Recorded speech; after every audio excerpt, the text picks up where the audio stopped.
Hello everyone, I hope आप सभी लोग बहुत अच्छे होंगे और उतने ही बेहतर तरीके से अब जो है आपके 9th क्लास जो स्टार्ट करने जा रहे होंगे, या बहुत ऐसे हमारे स्टूडेंट होंगे जो 9th क्लास स्टार्ट कर लिए होंगे।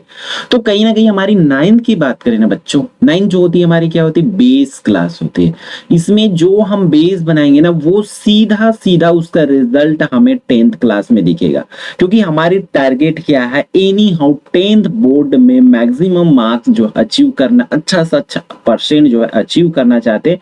और आप एक के साथ एक, मतलब आप 9th को भी पढ़ो और आपका 10th भी एनी हाउ अच्छा से कंप्लीट हो जाए, आपको बेसिक अच्छा से क्लियर हो जाए, तो आपको क्या करना है, 9th से ही 10th के लेवल पढ़ना है। एक चीज मैं आपको बता दूं इस वीडियो के स्टार्टिंग में ही, अगर आप इंग्लिश की बात करो ना, इंग्लिश जो है 9th और 10th की लगभग 60% इंग्लिश सेम होती है। वाई 60% सेम होती है, ऐसा क्यों बोल रहा हूँ? 40% क्यों अलग होती है? तो 40% इसलिए अलग होती है क्योंकि पार्ट का नाम बस अलग रहेगा, वो क्वेश्चन आंसर जो आती है 12-15 नंबर का, है ना, वही बस अलग होती है, बाकी पूरा का पूरा सेम होती है। मतलब वही एप्लीकेशन, वही ग्रामर, वही राइटिंग पोर्शन, पूरा सब कुछ सेम होता है। इसलिए आप इंग्लिश को तो 9th से ही आपको 10th लेवल की तैयारी करना पड़ेगा। उसके लिए आप हमारे चैनल में जितने भी इंग्लिश ग्रामर है उन सब चीज की प्रिपरेशन कर सकते हैं। ठीक है, तो फिलहाल हम इस वीडियो में बात किसके बारे में करने वाले हैं, हम क्लास 9 के ऐसे चैप्टर्स के बारे में बात करूंगा जो आपको सीधा सीधा 10th में भी देखने को मिलेगा, क्योंकि कहीं ना कहीं हमारा एक्सपीरियंस है इस पर कि हम बच्चों को पहले से बता देते कि ये सीधा आपको 10th में भी मिलेगा। तो हम पूरी चीजें आपको पूरा चैप्टर वाइज आपको बता देते हैं कि कौन कौन से चैप्टर से कौन सा पोर्शन आपको देखने को मिलेगा। तो चलो अब बढ़ते हैं आगे इस वीडियो पर और देखते हैं कि कौन कौन सा चीजें आपको मिलने वाला। तो ये हुआ हमारा चैप्टर नंबर 2 बीजगणित इकाई 2 है, जो कि कहीं ना कहीं बीजगणित आपको मेन पोर्शन है, आप कहो तो उस क्लास में, है ना। इसलिए इसको तो आपको करना ही है, इसको बिल्कुल भी आप छोड़ नहीं सकते। ठीक है, अब देखो इसमें करना क्या है, बेसिक चीजें तो करोगे। ये चैप्टर स्टार्ट होता है यहाँ से, परिमेय संख्या और अपरिमेय संख्या। तो इसमें जो चीजें करना है मैं वो बताते चलता हूँ आपको। यहाँ पर संख्या रेखा नहीं पूछा जाएगा आपको, है ना, लेकिन यहाँ पर देखो एक चीज आपको आना चाहिए। अगर इस पोर्शन में आते हो, इस चैप्टर में आते हो, तो मैं एक चीज आपको रिकमेंड करूंगा। यहाँ पर देख लो, परिमेय संख्या जो है ना, तो परिमेय संख्या को आपको क्या करने आना चाहिए, जोड़ना। परिमेय संख्या को जोड़ना है आपको, परिमेय संख्या को आपको घटाना आना चाहिए, और परिमेय संख्या को गुणा आना चाहिए इस चैप्टर से, और परिमेय संख्या का भाग आना चाहिए। तो ये 4 चीज आ गया तो इस चैप्टर में आपको बहुत ज्यादा नहीं पढ़ना पड़ेगा। बस ये दिमाग में रखोगे कि आपको ये चारों चीज एनी हाउ आना ही चाहिए इस चैप्टर से, चैप्टर नंबर 2 से। परिमेय संख्या जो बट्टा वाला होता है उसको जोड़ने आना चाहिए, घटाना आना चाहिए, गुणा आना चाहिए, भाग आना चाहिए। वीडियो डली हुई आप जा करके उसको भी देख सकते हैं। जैसे कि यहाँ पर देखो सब चीज करके दिए हुए ना, तो इसमें बहुत बड़ी चीज है नहीं, ये इंपॉर्टेंट क्वेश्चन तो है ही, ये सब चीज मान के चलो आप सिलेबस के अकॉर्डिंग। तो ये रहा चैप्टर नंबर 2। चैप्टर नंबर 3 आपको बिल्कुल भी नहीं करना है, ठीक है। तो इसलिए हम सीधा नेक्स्ट चैप्टर पर मूव ऑन करते हैं। तो ये रहा हमारा चैप्टर नंबर 4 बहुपद पॉलिनोमियल, जो कि आपके क्लास 10 में जब एंट्री मारोगे ना बच्चों, आपको सीधा सीधा 10th क्लास की चैप्टर नंबर 1 पे यही चीज मिलेगा। चैप्टर नंबर 1 प्लस चैप्टर की पूरी इंपॉर्टेंट क्वेश्चंस इसी के बेसिस पर है। यही क्वेश्चन क्लास 9 की ही चीजों को वहां पर भी पूछा जाता है, हालांकि उस क्लास में नहीं दिया, लेकिन इस क्लास की बेसिस जो बेसिक क्वेश्चन है उसको वहां पर भी पूछा जाता है। तो ये मोस्ट इंपॉर्टेंट चैप्टर है आपके 9th की, तो इसको तो करना ही है। ठीक है, पूरी चीजें जो भी करना है वो बता दे। तो सबसे पहले आपको बहुपद आना चाहिए, बहुपद पहचानने आना चाहिए कि कौन बहुपद है कौन बहुपद नहीं है। तो ये वाली पोर्शन इंपॉर्टेंट टिक लगा लो, इसको करना है ना, कि आपको बहुपद पहचानने आना चाहिए। तो इस तरीके से जो रहते हैं वो बहुपद में है, और जो बट्टा वगैरह में रहते हैं वो बहुपद में नहीं होता है। मैं वीडियो में बताया हूँ, आप जाकर के उसको देख सकते हो। तो ये टिक लगा के रखो, इसमें से कौन बहुपद है कौन नहीं है, बहुपद पहचाने आना चाहिए आपको। फिर पद पहचाने आना चाहिए कि एक पदी बहुपद है, देखो 2 है तो 2 पदी बहुपद, तो ये भी मान के चलो, इसको मोस्ट इंपॉर्टेंट है। इसमें से मैक्सिमम चीजें करना है, नहीं के बराबर चीजों को छोड़ना है आपको। तो ये मान के चलो पूरा का पूरा पोर्शन चैप्टर इसमें करना है, ठीक है। बहुपद की घात पहचाने आना चाहिए कि बहुपद की घात कितनी है। तो ये पूरा जो भी टॉपिक है आपका कि बहुपद की घात कितनी, और हमसे पढ़ोगे तो हम इसी तरह के टॉपिक क्लियर कराते हैं भाई, ताकि आपका कोई सा भी क्वेश्चन हो आप वो पूरी तरीके से अटेम्प्ट करके आ पाओ। तो इसमें पूरा चीजें आपको आना चाहिए, जो भी चीजें मैं टिक लगवाया हूँ, है ना। प्रश्नावली में देखो, इस पहचानने के लिए कौन बहुपद है और कौन बहुपद नहीं है। फिर ये वाली क्वेश्चन भाई, जिसमें क्या पूछा गया, गुणांक, x की घात 2 का गुणांक बोला गया है, तो आपको x का भी गुणांक बोल सकते हैं, x की घात 3 का गुणांक बोल सकते हैं, x की घात 4 का गुणांक बोल सकते हैं। तो जब भी ये चैप्टर पढ़ोगे ना, तो स्कूल में पढ़ो चाहे हमारे यूट्यूब चैनल के माध्यम से पढ़ो, तो पूरी चीजों को एकदम अच्छे से पढ़ना, पूरा आपको कॉन्सेप्ट क्लियर करते हुए चलना है। ठीक, यहाँ से भी ये देखो x का गुणांक बोला गया है ना, तो ये कर लेना। घात बोला है तो घात को तो ऑलरेडी बता चुका हूँ, ये पहचानने। ये फिर ये शून्यक वाला सीधा सीधा आपके क्लास 10th में ये टॉपिक उठा है, ये सेम टॉपिक बहुपद के शून्यक ज्ञात कीजिए करके उस क्लास में भी दिया हुआ है। तो ये इसको इसी क्लास में अच्छे से कर लेंगे। फिर ये तो पूछा ही जाता है भाई, हर साल की इंपॉर्टेंट क्वेश्चन है, या तो 2 मार्क्स में पूछे जाते हैं या 3 मार्क्स में पूछे जाते हैं। ये पहला दूसरा सेम बनता है ये क्वेश्चन, है ना। कोई सा भी पॉलिनोमियल देते हैं उसमें 0 रख के बनाने के लिए बोलते हैं, 1 रख के बनाने के लिए बोलते हैं, -2 3 जो भी उनकी मर्जी होती है वो रखने के लिए बोलते हैं। तो पूरी कॉन्सेप्ट आप हमारे क्लास 10 में सीख के आओ, वीडियो डली हुई है, आप जा करके देख सकते हैं, बाकी नहीं जरूरत है इसमें। फिर देखो ये बहुपदों को जोड़ना घटाना, तो उसके पहला ही भाई बहुपदों को जोड़ना घटाना, ये तो इस क्लास में है, इसलिए उस क्लास में टॉपिक का नाम नहीं है, मतलब एक एक क्वेश्चन दिया है। आप 10th क्लास में जाओगे तो इस क्लास में बहुत ज्यादा है, उस क्लास में जाओगे तो देखो इस क्लास में हमें क्या क्या सीखना है, आप जोड़ना सीख के आओ, घटाना सीख के आओ क्लास 10th में, और गुणा सीख के आओ। ये तीनों चीज सीख के आओ, क्योंकि वहां पर एक एक क्वेश्चन बस दिया हुआ है, लेकिन ये तो काम आएगा ही आएगा भाई, है ना। अगले क्लास में मैं आपको सिखाऊंगा क्या, भाग को पूरी तरीका से। यहां से 3 मार्क्स आपके क्वेश्चंस बोर्ड में पूछे ही जाते हैं। तो जोड़ना घटाना आएगा, जाहिर सी बात है, भाग में भी तो घटाना पड़ेगा, जोड़ना पड़ेगा, गुणा करना पड़ेगा ना। इसलिए ये तीनों चीज आप इस क्लास में अच्छे से सीख जाओ, फिर भाग को आपको अगले क्लास में सीखना है, ठीक है। तो ये पूरी क्वेश्चंस आप करके आओगे, जोड़ना घटाना गुणा भाग वाला पूरी तरीका से, बिल्कुल भी आपको छोड़ना नहीं है एटलीस्ट इस चैप्टर को, ठीक। ये देखो ये की क्वेश्चन है, बहुपदों को जोड़िए, बहुपदों को घटाइए, बहुपदों को गुणा कीजिए। इस तरीके से इन क्वेश्चंस को आपको बिल्कुल भी नहीं छोड़ना है। फिर चलते अपन एक चर का रैखिक समीकरण, तो उस क्लास में जाओगे तो 2 चर का रैखिक समीकरण मिलेगा। एक चर का रैखिक समीकरण, 2 चर का रैखिक समीकरण, फिर एक चर का द्विघात समीकरण। इसलिए यहां से कॉन्सेप्ट क्लियर करके आओ, चैप्टर नंबर 5 से पूरी तरीके से सीख के आओ, क्योंकि वहां पर जैसे मैं बताऊं उस क्लास में पार्ट का नाम क्या मिलेगा। देखो इस क्लास में एक चर का रैखिक समीकरण दिया, उस क्लास में आपको पार्ट का नाम क्या रहेगा, 2 चर का रैखिक समीकरण। उस क्लास में पार्ट का नाम 2 चर यूज हो जाएगा। अब भाई आपको एक चर वाला क्लियर रहेगा ना, तो 2 चर वाला परेशान नहीं करेगा, तो ये कर सकते हो। फिर उस क्लास में एक चर का आपको मिलेगा क्या, द्विघात, मतलब 2 घात वाला समीकरण। इस तरीके से 2 पार्ट सेम वे पे मिलने वाला है, इसलिए आप इसको पढ़ के आओगे। बिना पढ़े किसी को भी मुंह उठा के नहीं आ जाना है भाई, मतलब बोलने का मतलब समझते चलो ध्यान से कि इसको छोड़ना बिल्कुल भी नहीं है। समीकरण बनाना है, समीकरण हल करने आना चाहिए।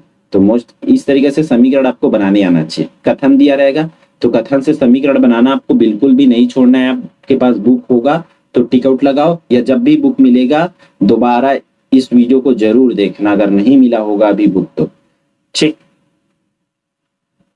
समीकरण के लिए कथन बनाना और कथन के लिए समीकरण बनाना, सब फिर समीकरण को हल करने आना चाहिए। इस तरीके से समीकरण दिया जाता है, समीकरण का हल होगा करके 1 नंबर में सिंपल पूछा जाता है, बड़ा रहता है तो उसको 2 नंबर 3 नंबर में पूछे जाते हैं। तो आपको पूरा का पूरा क्लियर करके आना है। इसमें से क्वेश्चन नंबर 1 तो करोगे ही करोगे, बिल्कुल भी आपको छोड़ के नहीं आना है, क्योंकि कथन से आपको क्या बोला जाता है, इस कथन से समीकरण बनाना है, दूसरा समीकरण को हल करना, ये आपको क्वेश्चन अटेम्प्ट करना है, ठीक। ये चीजें तो करके आओगे। फिर ये मतलब ये बड़ा क्वेश्चन उतना नहीं करोगे कोई दिक्कत नहीं है, लेकिन ये दो जो क्वेश्चन मैं टिक आउट करवाया हूं ना, वो क्वेश्चन आपको बिल्कुल भी नहीं छोड़ना। लेकिन यहाँ से अनुप्रयोग तो मान के चलो मैं इसमें से इंपॉर्टेंट क्वेश्चंस आपको बता देता हूँ, ताकि आप फाइनल एग्जाम में जब प्रिपेयर करो तो आपको बहुत अच्छा से हेल्पफुल हो, ठीक। ये क्वेश्चन ये सीधा सीधा आपको 10वीं में भी मिलेगा, उदाहरण नंबर 12। तो इसको तो करोगे ही करोगे अभी आपके एग्जाम के लिए। ठीक, ये क्वेश्चन तो इंपॉर्टेंट है आपके उस क्लास में नहीं, लेकिन इस क्लास में है, तो ये इंपॉर्टेंट क्वेश्चन मान के चलो आपके एग्जाम के लिए, टिक आउट लगाते हुए चलो। ठीक है, ये इंपॉर्टेंट क्वेश्चन है अभी के एग्जाम के लिए। ठीक, तो फिर यहाँ से कुछ कुछ क्वेश्चंस करना है, जैसे कि पहला दूसरा कर सकते हो, तीसरा भी कर सकते हो। पहला नहीं करोगे चलेगा, दूसरा तीसरा बिल्कुल करके आओ आप एग्जाम के लिए। फिर यहाँ से छठवां सातवां हो गया और 11वां, छठवां सातवां 11वां इतना क्वेश्चंस करके जा सकते हो आप एग्जाम में। ठीक, फिर चैप्टर नंबर 6 आपको बिल्कुल भी मतलब अगले क्लास के लिए कुछ इसमें से नहीं पूछा जाएगा, ये मान के चलो। तो मैं इसको फटाफट स्केप कर देता हूं। नेक्स्ट चैप्टर यहाँ नेक्स्ट है हमारी वाणिज्यिक गणित, जो कि अगले क्लास की अगर बात करें तो उसमें बैंकिंग के नाम से रहेगा। अगले क्लास में किसके नाम से है? बैंकिंग के नाम से, जहां से सीधा सीधा आपको 5 मार्क्स वाला क्वेश्चन पूछा जाता है, बड़ा बड़ा नंबर वाला। तो आपको बहुत ध्यान से इसको करना है। इस क्लास में भी इसका 5 मार्क्स के लिए पूछा जाता है, और जो करना है उन चीजों को मैं बताते हुए चलता हूँ आपको। पहला इसमें से नहीं करोगे तब भी चलेगा, मतलब जो पहला पोर्शन है ना आपका, उन चीजों को मतलब अगले क्लास के लिए ना, इस क्लास के लिए तो आपको करना है, बिल्कुल भी नहीं छोड़ना है। मैं नहीं बोलता इस क्लास के लिए छोड़ो, अगले क्लास के लिए पॉइंट ऑफ व्यू से मैं बता रहा हूँ कि अगले क्लास के लिए आप इन चीजों को मतलब उतना ज्यादा वेटेज नहीं दोगे तब भी चलेगा, लेकिन अगले क्लास में ये सीधा सीधा आपका क्वेश्चन पूछा जाएगा चक्रवृद्धि ब्याज। ठीक है, तो इसलिए चक्रवृद्धि ब्याज वाली पोर्शन पूरा करके आओ। ये वाली फॉर्मूला से जो बनाने वाला क्वेश्चन है ना, वो चीजें पूरा करके आओ। मैं आगे सीधा करा देता हूँ ये वाली, इस तरीके से क्वेश्चन जो है इस फॉर्मूला से बनाने वाला, तो वो फॉर्मूला वाली क्वेश्चन आप अच्छे से करके, मतलब आपको इस समझ जाना है कि ये चक्रवृद्धि ब्याज वो करना ही है पूरी तरीके से, अच्छे से कॉन्सेप्ट क्लियर करते हुए आप पढ़ के आओ चक्रवृद्धि। ये पोर्शन पूरा करके आओ, जैसे कि 7.2 को इंपॉर्टेंट मानो, हर एक क्वेश्चन को इसमें से अटेम्प्ट करना है आपको, क्योंकि 10वीं क्लास में जाओगे तो ज्यादा कुछ चेंजेस नहीं होगा भाई। ये नंबर बदलेगा, ये नंबर बदलेगा, ये नंबर बदलेगा, यहाँ पर नाम बदलेगा, नंबर बदलेगा, बस इतनी सी काम होगी, बाकी कुछ नहीं होने वाला। यही क्वेश्चन आपको सीधे सीधा 10th क्लास में भी करना है, इसलिए इन चीजों को करके आओ आप एग्जाम में अच्छे से क्लास 9th में। ट्रिगोनोमेट्री भाई, इसको तो घोल के पी के आओ, उसको कुछ नहीं करना है आपको, मतलब कुछ नहीं करना है, इसका मतलब ये नहीं कि छोड़ने की गलती नहीं करना है आपको। ठीक है, पूरी तरीके से हर फॉर्मूला करके आओ। वैसे भी हम क्लास 10th में भी पढ़ाते, तो सबसे पहले 9th की पोर्शन कराते। 9th के चीजें मैं पहले बताऊंगा आपको कि 9th में हमने ये फॉर्मूला पढ़ रखे थे, तो वो काम आएगा क्योंकि इसमें फॉर्मूला है। जितनी फॉर्मूला आप जानोगे उतना आप बेहतर कर पाओगे, इसलिए इसमें से पूरा कोई सा भी छोड़ने वाला लायक है नहीं। पूरी चीजों को करके आओ इसमें से, तो है ना, A to Z अच्छे से पढ़ के आओ इसको। और आई थिंक वीडियो भी इसकी डली हुई है, तो आप चैनल पे जा करके वीडियो भी देख सकते हो और पूरी चीजों को समझ सकते हो 1 by 1 स्टेप बाय स्टेप।